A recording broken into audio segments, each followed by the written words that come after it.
کاناډا د 40,000 افغان کډوالو د تخلیې ژمنه پوره کړې ده. د کاناډا د کډوالۍ او تابعیت اداره وایي چې د افغان کډوالو د تخلیې د پروګرام په لړ کې تیره ورځ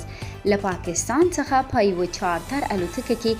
325 افغانان انتقال کړي دي چې ورسره دغه هیواد ته د روان 2023 تر پای د 40,000 افغان کډوالو د انتقالولو ژمنه یې هم پوره کړې ده. دغه ادارې د چهارشنبې په ورځ د ایکس په ټولنیزه شبکه کې لیکلي دي چې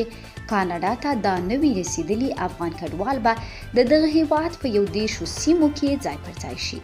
د کاناډا د کډوالۍ او تابعیت ادارې ویلي کاناډا د 2021 کال د اګست میاشتې راهیسې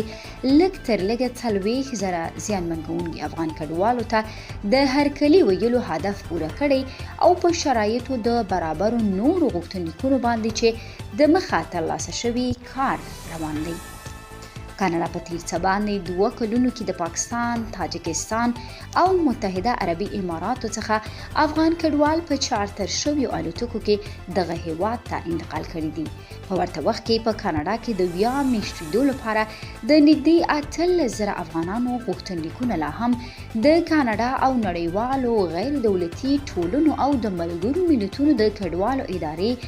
یا UNHCR لخوا تر غور او کتنې لاندې دي.